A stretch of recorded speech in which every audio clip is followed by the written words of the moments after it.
누가 되는 거야? 뭐 하는 거야? 요걸 빠뜨렸네요, 여러분. 자, 동인들은요 대부분이 이 영남 출신입니다. 이 사람들 영남 출신. 이 사람들이 영남 출신이고, 자, 노론과 소론, 즉 서인들이 보통 어디 출신이에요? 기호 출신이에요. 요거까지 알아두시면 됩니다. 알겠습니까? 조금 복잡하긴 할 겁니다. 근데 어쨌든 얘네가 살인과 훈구가 어떻게 분화됐는가?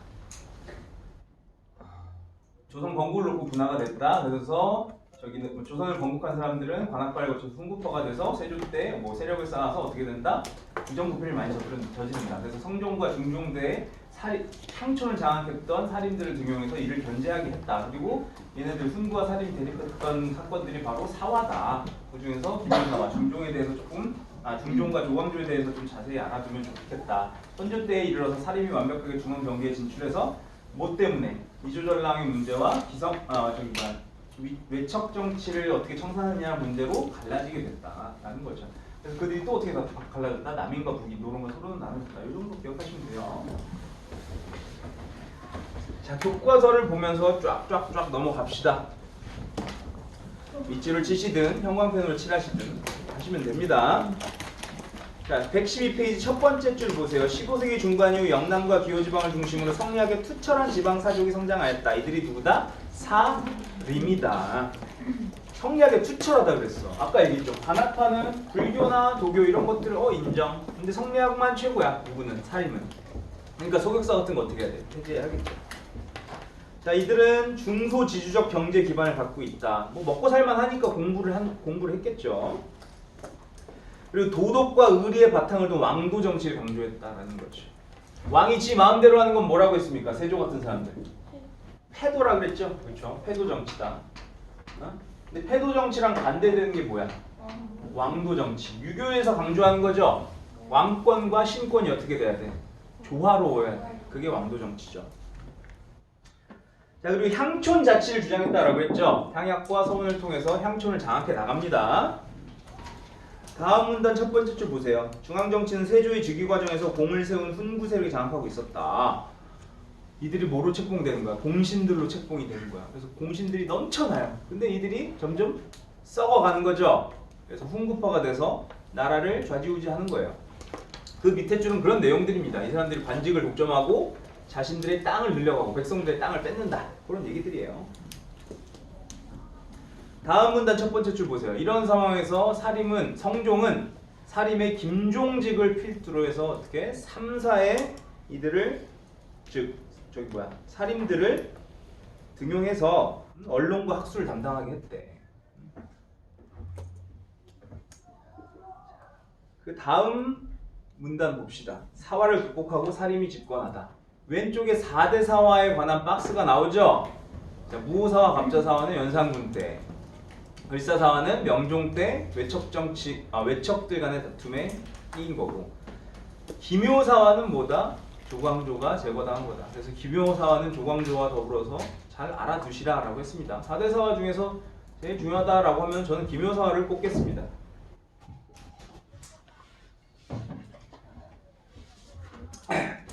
연산군의 그런 폐악질에 대해서 알고 싶으시면 영화 간신을 보세요. 19금이라고 못 보겠네요. 자, 113페이지. 113페이지. 첫 번째 줄 보세요. 조광조가 등장하죠? 조광조가 뭐 했대? 그 줄 제일 끝에 보시면 뭐랬다고요? 현량화를 실시했다. 밑에 줄 보세요. 소격서를 폐지하고 뭐 했다? 소학을 보급했다. 그 밑에 줄에 공납제도의 개선을 주장. 수미법을 주장하는 거죠. 쌀로 거둡시다. 이건 제대로 근데 개선되진 않죠. 그래서 이 문제가 계속 조선시대 중기 때 가장 큰 문제로 대두가 돼요.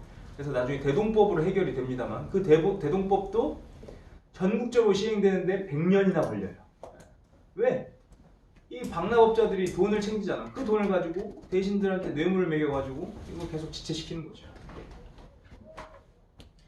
그 다음 줄 보시면 과대평가된 훈구 대신들의 공훈을 삭제했다. 요걸 네 글자로 뭐라고 한다고요? 위훈삭제. 위조된 훈장을 삭제해야 된다. 한마디로 훈구파가 갖고 있는 기반을 다 없애버리겠다라는 거죠. 그러니까 훈구파가 빡쳐서 조광조 죽여야 됩니다. 조광조 죽여야 됩니다. 라고 모함을 하고 중종도 동의를 해서 뭘 일으킨다?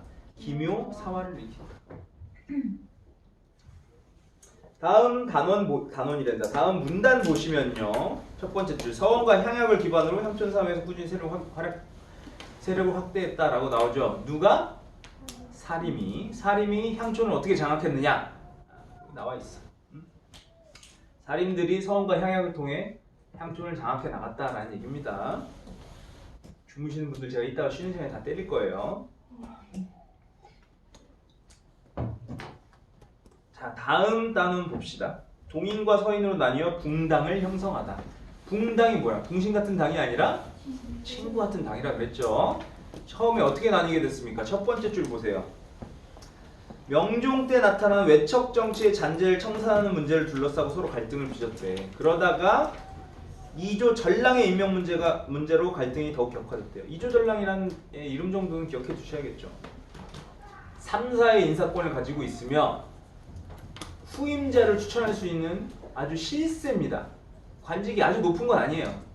근데 실세야, 실세. 무슨 말인지 이해되시죠? 그래서 이조전랑과 관련돼서 싸웠다는 얘기는 밑에 한국사 백과가에 나오니까 한번 시간이 남으면 읽어보시면 됩니다. 그래서 세 번째 줄에 동인과 서인의 붕당이 드디어 등장했다는 거죠. 그래서 동인은 뭐다? 그 밑에 줄 보시면 신진사림이고, 서인은 뭐다? 그 밑에 줄 보시면 기성사림이란 거야. 기성사림이라는 건 뭐야? 기존에 있던 사람들. 신진사림이라는 건 새로운 사람들이라는 거죠. 그래서 오른쪽에 있는 표를 보세요. 영남학파. 영남 지역의 출신들이 바로 조식과 이황이죠. 조식은 북인, 이황은 남인. 기호학파는 이이와 성운. 이이는 서인. 소론.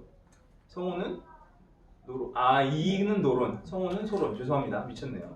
이렇게 나눠져 있죠. 그래서 각 분당과 지역까지 알아두시면 좋을 것 같아요. 어렵게 나오면 이런 것까지 물어볼 수 있겠죠. 자, 여기까지 합시다.